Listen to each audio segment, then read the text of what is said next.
باب من قال إن الإيمان هو العمل لقول الله تعالى وتلك الجنة التي أورثتموها بما كنتم تعملون. وقال عدة من أهل العلم في قوله تعالى فوربك لنسألنهم أجمعين عما كانوا يعملون عن قول لا إله إلا الله، وقال لمثل هذا فليعمل العاملون. حدثنا أحمد بن يونس وموسى بن إسماعيل قال حدثنا إبراهيم بن سعد قال حدثنا ابن شهاب عن سعيد بن المسيب عن أبي هريرة أن رسول الله صلى الله عليه وسلم سئل أي العمل أفضل؟ فقال إيمان بالله ورسوله. قيل ثم ماذا؟ قال الجهاد في سبيل الله. قيل ثم ماذا؟ قال حج مبرور. باب ہے من قال اس آدمی کے بارے میں جو یہ کہتا ہے کہ ایمان عمل ہے. خود ایمان کیا ہے؟ پہلے بتا رہے تھے امام بخاری کہ اعمال ایمان کا حصہ ہیں. اب بتا رہے ہیں اعمال کی اتنی حیثیت ہے، اتنا بڑا مقام ہے کہ خود ایمان عمل ہے. خود ایمان کیا ہے؟ عمل ہے. کہتے ہیں لقول اللہ تعالی. یہ بات کیوں ہم کہتے ہیں؟ اللہ تعالیٰ کے اس فرمان کی وجہ سے کہ اللہ تعالیٰ نے کہا ہے قرآن حکیم میں سورہ زخرف میں آیت نمبر 72 ہے 72 وَتِلْكَ الْجَنَّةُ الَّتِي أُورِثْتُمُوهَا بِمَا كُنْتُمْ تَعْمَلُونَ. جنتی جب جنت میں چلے جائیں گے تو ان سے کہا جائے گا کہ یہ جنت جس کا تم کو وارث بنایا گیا ہے، یہ جنت تمہیں کیوں ملی ہے؟ بما کنتم تعملون، ان اعمال کی وجہ سے ملی ہے جو اعمال تم کیا کرتے تھے. جنت کیوں ملی ہے جی؟ بولیے. نیک اعمال کی وجہ سے. ایسے ہی ہے.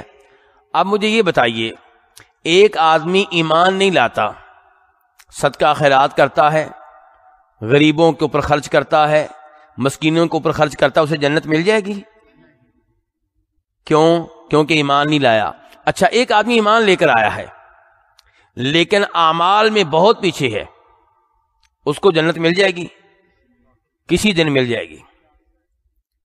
اس کو جب سزا بھگت لے گا، عذاب اس کا ختم ہو جائے گا، تو چونکہ وہ مومن ہے کسی نہ کسی دن اس کو جنت مل جائے گی. اس کا مطلب یہ ہوا کہ یہاں پہ جس عمل کا تذکرہ ہو رہا ہے، جس عمل کی وجہ سے جنت میں گیا ہے، وہ عمل پھر کون سا ہوا؟ ایمان ہوا. جس عمل کی وجہ سے جنت میں پہنچا ہے وہ عمل کیا ہوا؟ ایمان ہوا. کیونکہ ایمان وہ عمل ہے جس کی وجہ سے جنت ملتی ہے. اعمال میں پہلا نمبر ایمان کا ہے. تو اس سے پتا چلا کہ اللہ نے اس آیت میں ایمان کے اوپر عمل کا لفظ استعمال کیا ہے. امام بخاری یہ کہنا چاہتے ہیں. امام بخاری بہت ذہین ہے، بڑا باریک قسم کا مسئلہ نکالتے ہیں. اب دیکھیے، بعد والے علماء کرام نے بڑی مشکل سے امام بخاری کے مقصود کو سمجھا کہ امام بخاری کیا کہنا چاہتے ہیں. کہ امام بخاری نے باب باندھا تھا کہ ایمان خود کیا ہے؟ ایک عمل ہے.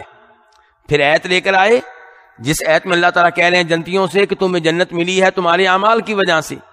اب ہمیں پتہ نہیں چل رہا تھا کہ یہاں سے ایمان کہاں سے نکل آیا. تو جب غور کیا گیا تو پتہ چلا کہ اعمال میں ایک عمل ایسا ہے جس کی بنیادی حیثیت ہے جنت لینے میں، اور وہ عمل کون سا ہے؟ ایمان. آپ جتنی بھی نیکیاں کریں، بلکہ مکہ والے، میرے بھائی دھیان سے، خصوصاً بچے، بیٹا کیا کہہ رہا ہوں میں پتہ ہے؟ میں یہ کہہ رہا ہوں کہ مکہ والے حج کرتے تھے کہ نہیں کرتے تھے؟ بلکہ حاجیوں کی خدمت بھی کرتے تھے. بیت اللہ کے متولی تھے. بیت اللہ اللہ کا نمبر 1 گھر انہوں نے بنایا تھا. پھر بھی اللہ کے رسول نے ان کو کافر قرار دیا اور ان کے اوپر تلوار چلائی. کیوں؟ ایمان نہیں تھا. ایمان تھا بھی تو وہ ایمان نہیں تھا جو اسلام چاہتا ہے. اللہ کو مانتے تھے لیکن اللہ کے ساتھ ساتھ اوروں کو بھی مانتے تھے. اللہ کو بھی مانتے تھے، یاد رکھیے گا، یہ نہیں کہ اللہ کو نہیں مانتے تھے. وہ اللہ کو مانتے تھے لیکن کہتے تھے کہ اصل اللہ ہے. لیکن ایسے بزرگ ہیں جن کو ہم پکڑیں گے تو وہ ہمیں اللہ تک پہنچائیں گے. والذین اتخذوا من دونه اولیاء ما نعبدهم الا ليقربونا الى الله زلفى. کہتے تھے کہ یہ بزرگ جو ہے نا یہ اللہ کے قریب کر دیتے ہیں، اگر ان کا سہارا نہیں لیں گے تو اللہ نہیں ملے گا. تو اللہ کو مانتے تھے لیکن لا الہ الا نہیں، اللہ بھی اور بھی، تو اس لیے ان کو کافر قرار دیا گیا. ان کے نیک اعمال، ان کے کام، تو اس سے پتا چلا کہ مین جو نیک عمل ہے ان اعمال میں جن کی وجہ سے جنت ملتی ہے وہ کون سا عمل ہے؟ ایمان. دوسری آیت سے پہلے امام بخاری کہتے ہیں وقال عدۃ من اہل العلم، متعدد اہل علم نے کہا ہے.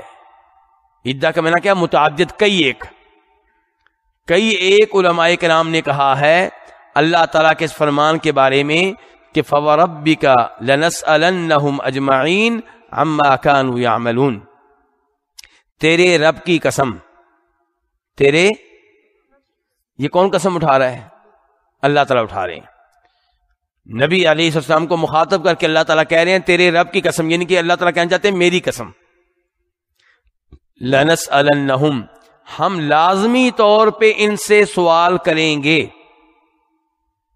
اجمعین، ان تمام لوگوں سے سوال کریں گے اور لازمی طور پہ سوال کریں گے.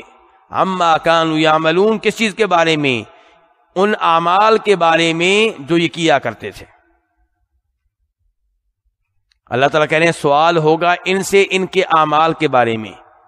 اچھا جی، ان کے اعمال کے بارے میں، ان اعمال میں مین عمل کون سا ہے؟ لا الہ الا اللہ کہنا. کہ تم نے لا الہ کیوں نہیں کہا تھا؟ امام بخاری کہنا چاہتے ہیں کہ متعدد اہل علم نے کہا ہے کہ یہاں عمل سے مراد کون سا عمل ہے؟ ان قول لا الہ الا اللہ. اور بخاری شریف میں لکھا ہوا ہے، یہ آپ کے سامنے ہے، کہ امام بخاری کہہ رہے ہیں کہ متعدد اہل علم نے اس آیت کی تفسیر بیان کرتے ہوئے کہا ہے کہ یہ جو کہا جا رہا ہے نا کہ اللہ تعالیٰ عمل کے بارے میں سوال کریں گے، اس عمل سے مراد کون سا عمل ہے؟ بولیے ذرا. لا الہ الا اللہ کہنا. کہ تم نے لا الہ کیوں نہیں کہا تھا؟ جن اہل علم نے یہ تفسیر بیان کی ہے ان میں ایک انس ابن مالک ہیں اور دوسرے عبداللہ بن عمر ہیں رضی اللہ تعالیٰ عنہما. انہوں نے کہا ہے کہ جن اعمال کے بارے میں سوال ہوگا ان میں مین عمل جو ہے وہ لا الہ الا اللہ کہنا ہے. کہ تم نے لا الہ کیوں نہیں کہا؟ تو لا الہ الا اللہ کیا ہے؟ یہ ایمان ہے. اللہ کے سوا کوئی معبود برحق نہیں، یہ ہے ایمان.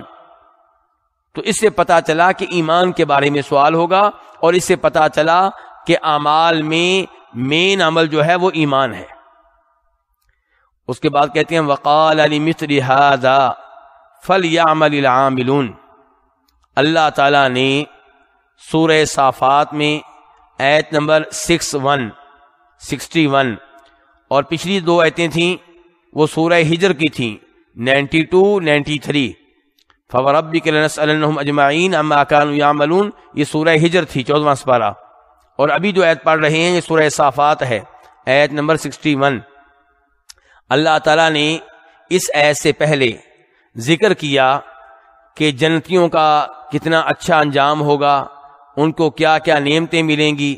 پھر کہا لمثل ھذا، اس جیسی کامیابی کے لیے فلیعمل العاملون، عمل کرنے والوں کو عمل کرنا چاہیے، دنیا کے لیے عمل نہ کریں. علماء کرام نے اس آیت کا مطلب یہ بیان کیا ہے کہ آپ دنیا کے لیے عمل نہ کریں، نیک عمل کس کے لیے کریں؟ جنت میں جانے کے لیے، جنت کی کامیابی لینے کے لیے. تو جنت کی کامیابی کے لیے جو مین عمل ہے وہ کیا ہے؟ وہ کیا ہے؟ ایمان. جنت کی کامیابی لینے کے لیے مین عمل کیا ہے؟ ایمان. تو یہاں عمل سے مراد ایمان ہے. تو امام بخاری نے ان 3-4 آیتوں سے یہ ثابت کیا ہے کہ ایمان خود ایک عمل ہے. ایمان خود کیا ہے؟ یہ ایک عمل ہے. اس کے بعد حدیث لے کر آئے ہیں امام بخاری. حدیث کے راوی جو ہیں وہ ان کی وضاحت کرنے لگا ہوں، اور یہ سارے راوی مدنی ہیں. کیا مطلب؟ مدینہ میں رہنے والے تھے. یہ سارے راوی مدنی ہیں. اور میں بار بار بتا رہا ہوں علماء حدیث ان چیزوں کا بڑا خیال رکھتے ہیں. یہ راوی کون ہے، کدھر سے آیا، کون اس کا باپ تھا، کون اس کا دادا تھا، کس قبیلے سے تھا. تو یہ راوی سارے مدنی ہیں. تو امام بخاری کہتے ہیں حدثنا احمد بن یونس، کہ ہمیں حدیث بیان کی ہے احمد بن یونس نے. یہ احمد بن یونس، یہ احمد کی نسبت ان کے دادا کی طرف ہے. باپ کا نام درمیان سے ڈیلیٹ کر دیا گیا، حذف کر دیا گیا، اصل میں نام یوں ہے احمد بن عبداللہ بن یونس، احمد بن عبداللہ بن یونس الیربوعی۔ تو اس حدیث کو امام بخاری نے ایک استاد سے نہیں لیا بلکہ دو استادوں سے لیا ہے۔ پہلے نمبر پہ احمد بن یونس اور دوسرے نمبر پہ کون ہے؟ دیکھیں ذرا اوپر، کون ہے؟ موسیٰ بن اسماعیل التبوذکی۔ التبوذکی امام بخاری کے بڑے خاص استاد ہیں، ان سے امام بخاری نے بہت سی حدیثیں روایت کی ہیں۔ تو یہ حدیث امام بخاری نے دو استادوں سے لی ہے۔ اور قالا، قالا کا مطلب کیا ہوتا ہے؟ یعنی کہ یہاں پہ قالا کے بعد الف بھی آ گیا نا، تو اب معنی کیا ہو گیا؟ دو نے کہا، ان دو استادوں نے کہا۔ ایک ہوتا ہے قالا الف کے بغیر، اس کا معنی کیا ہوتا ہے؟ ایک نے کہا۔ یہاں قالا ان دو استادوں نے کہا۔ کیا کہا؟ یہ دو استاد کہتے ہیں حدثنا ابراہیم بن سعد، کہ ہمیں حدیث بیان کی ہے ابراہیم بن سعد نے۔ یہ ابراہیم بن سعد کون ہے؟ کل بھی تذکرہ ہوا تھا ان کا۔ ابراہیم بن سعد بن ابراہیم بن عبد الرحمن بن عوف۔ تو یہ عبد الرحمن بن عوف کے کیا لگے؟ پڑپوتے، کیونکہ بیٹا ان کا کون ہوا؟ ابراہیم، بیٹے کا بیٹا پوتا کون ہے؟ سعد، اور آگے یہ ابراہیم، ایک اور ابراہیم جو نیچے ہے یہ پڑپوتا ہے۔ تو یہ دونوں استاد جو ہیں یہ ابراہیم بن سعد جن کے عبد الرحمن بن عوف کے پڑپوتے سے حدیث روایت کر رہے ہیں۔ قال، وہ کہتے ہیں حدثنا ابن شہاب، کہ ہمیں حدیث بیان کی ابن شہاب نے۔ ابن شہاب کس نام سے مشہور ہے؟ زہری۔ کس نام سے مشہور ہیں؟ زہری، امام زہری، بہت نام ہے ان کا، ابن شہاب، امام زہری۔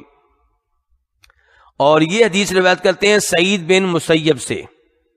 سعید بن مسیب بہت بڑے تابعی ہیں، بہت بڑے امام، بہت بڑے فقیہ، اور امام زہری بھی تابعی، تو تابعی سے حدیث لے رہے ہیں۔ عام طور پہ سند میں کیا ہوتا ہے؟ تابعی صحابی سے حدیث لیتے ہیں، لیکن یہاں پہ تابعی نے تابعی سے لی ہے، پھر دوسرے تابعی نے آگے صحابی سے لی ہے۔ تو سعید بن مسیب نے کس سے حدیث لی ہے؟ دیکھیں ذرا اوپر دیکھیں، کس سے؟ حضرت ابو ہریرہ سے۔ ابو ہریرہ کا نام کیا بتایا تھا میں نے؟ عبد الرحمن بن صخر الدوسی۔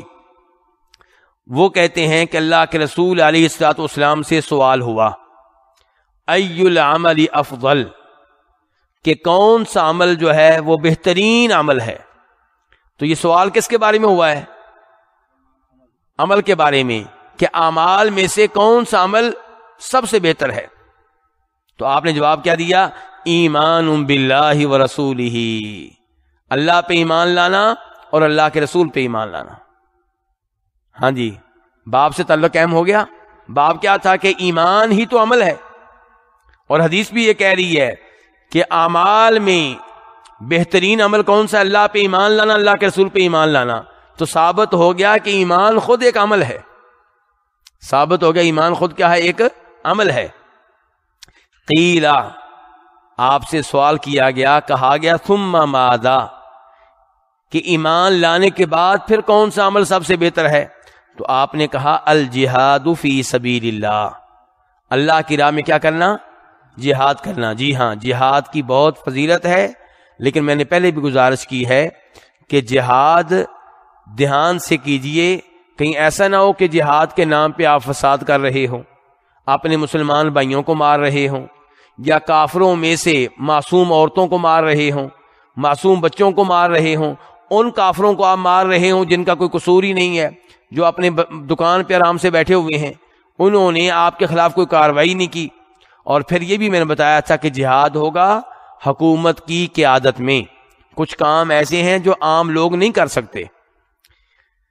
ایک آدمی نے آپ کے گاؤں میں، آپ کے محلے میں زنا کیا اور وہ شادی شدہ ہے، کیا آپ اس کو قتل کر سکتے ہیں؟